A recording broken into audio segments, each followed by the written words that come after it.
All right, it's been 30 minutes, so I'm picking this up. You see it flatten out. Now what I do is I'm gonna do this full process. So first thing I do is I get my hands wet with some water so it doesn't stick. I'm just gonna take it very lightly, pick it up, and it's got super bubbles. It's like barely holding together. Rotate it 90, pull it up again and stretch it. I'm gonna do this probably 5 or 6 times, just working around each time. Pull it up and stretch it. And now I've folded, now I'm gonna go one more time, I'm gonna fold the corners. And the second time when you go around, you'll notice that it's actually starting to resist your pull. And that's what you want it. You want it to resist that pull, to build that tension. That's why you notice I'm not pulling it up as high. Okay, so now it's all good. Now, one thing I like to do is pinch it in the middle like this and kind of float the edges back down and kind of roll it up. There you go.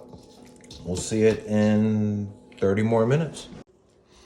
Okay, so because I'm running this in my little oven with the humidifier thing and it's 100 degrees in there, it's actually starting to get a lot of air in it already. So instead of it being every 30 minutes, I'm actually pulling out about every 17 or 18 minutes.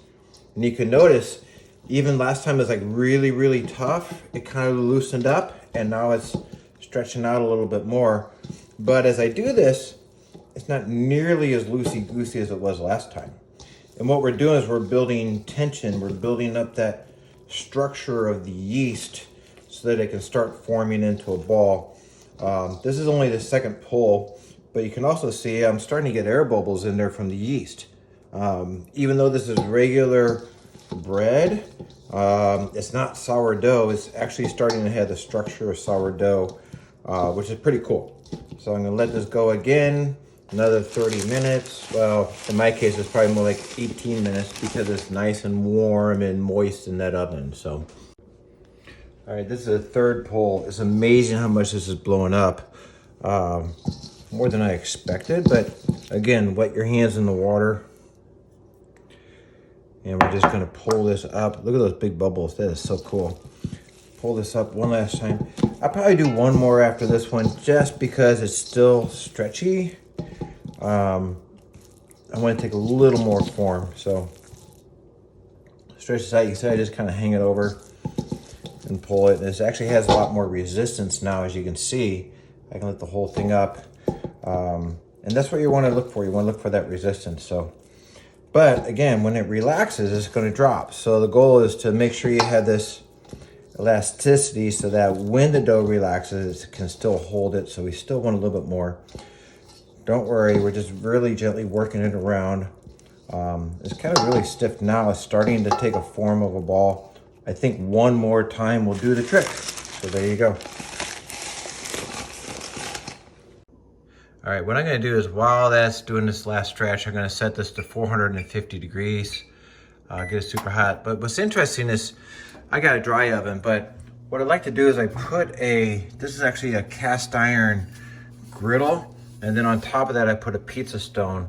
The reason I do that is because the pizza stone typically doesn't hold heat very well, but the cast iron underneath will keep will fuel heat back to the pizza stone. So it's a good way to cook, kind of have that pizza oven flavor or environment in a regular oven.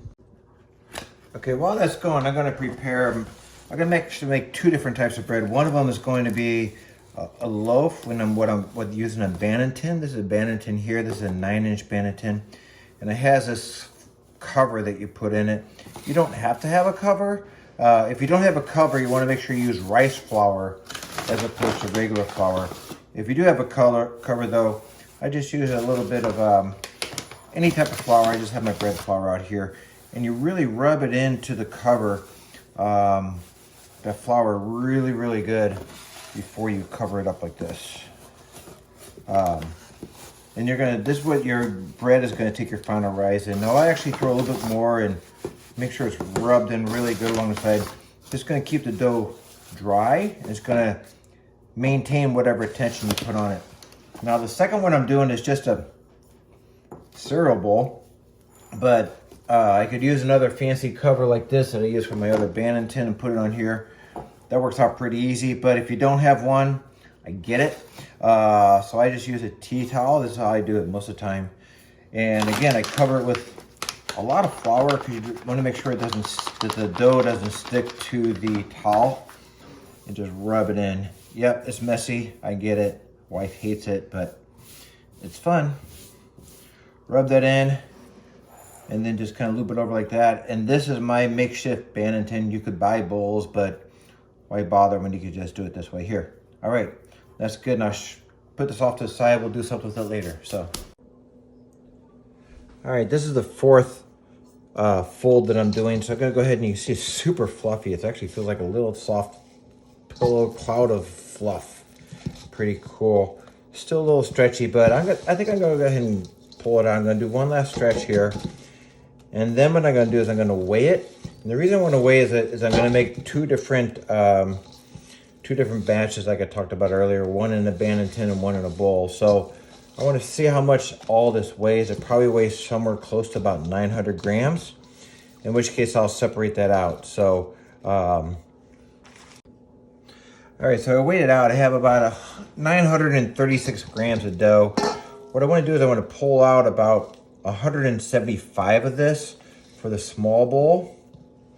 So I'll weigh that out. You can still see it's a little sticky, but don't let that bother you because you'll see in a little bit how this is going to all shape up. So pull out a little bit less. And then the rest of it I'm going to use for the Banneton. So I have about 750 in the Banneton and then about 175 in this one here. So there we go. We're close. We're at 180, so we're good to go.